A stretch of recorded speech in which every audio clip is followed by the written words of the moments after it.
dear students, welcome to my channel. Today we are going to see poem 4.4 a parody. A parody याचाच अर्थ होतो विडंबन काव्य. How doth the little busy bee. अगोदर busy बी विषयी म्हणजे बी म्हणजे मधमाशी याविषयीची ही पोयम आहे. काय म्हटलंय आपण पाहूयात त्या पोयममध्ये.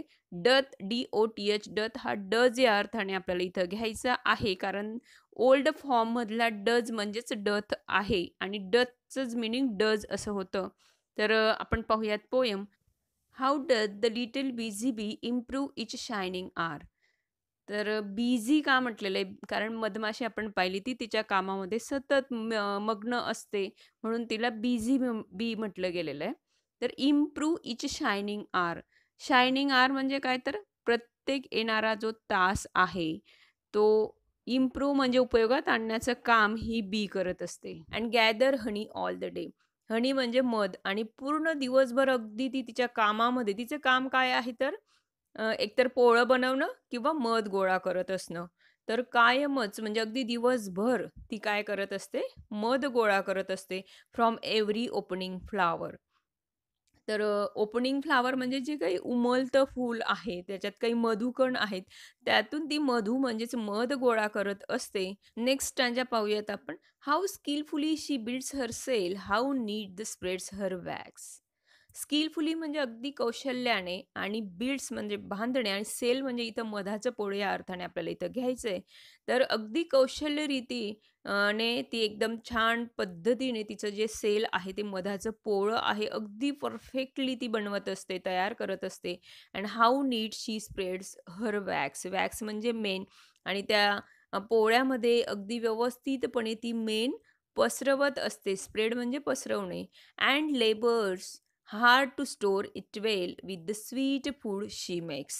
आणि त्याचबरोबर ती काय करत असते, अगदी गोड अशा, स्वीट अशा त्या अन्नाचा, त्या मधाचा साठवणूक तिथं त्या सेलमध्ये ती करत असते. म्हणजे अगदी मेहनत करून, लेबर्स हार्ड म्हटलेले, अगदी मेहनतीने, कष्टाने त्या मधाचा ती साठा त्या पोळ्यामध्ये करत असते.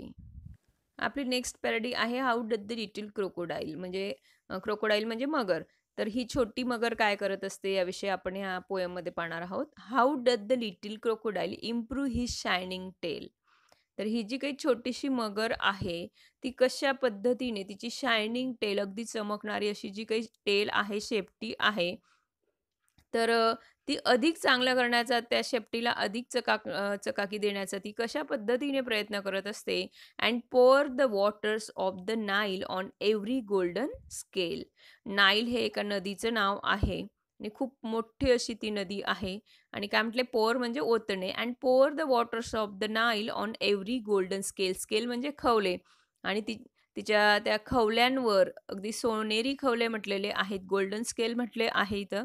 तर अगदी त्या सोनेरी खवल्यांवर त्या नाईल नदीच्या पाण्याचा ती काय करत असते, जणू काही वर्षाव करत असते, त्यावरती ते पाणी ओतत असते.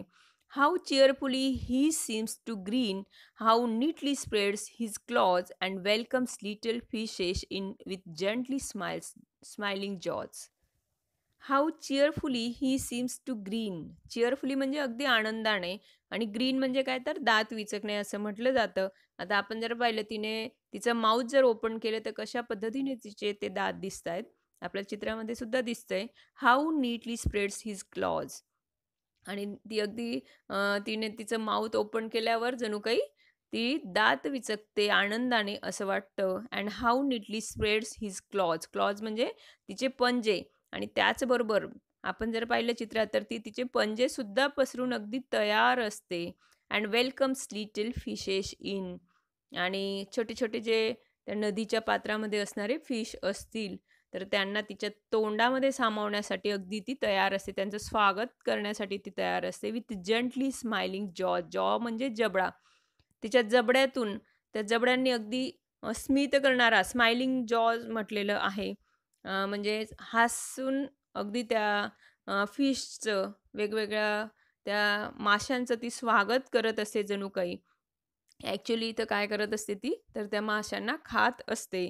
पण हे पॅरडी आहे, विडंबन काव्य आहे, म्हणून अशा पद्धतीने ते देण्यात आलेलं आहे. तर विद्यार्थी मित्रांनो, अगदी सोप्या पद्धतीने मी हे पोएम तुम्हाला समजावून दिली आहे आणि तुम्हाला ती नक्कीच समजली असेल. तुम्ही जर माझ्या चॅनलवर न्यू असाल तर चॅनलला सबस्क्राईब करा. त्याचबरोबर व्हिडिओला लाईक करा, फ्रेंड्ससोबत ती शेअर करा आणि कॉमेंट्ससुद्धा. Okay, thank you.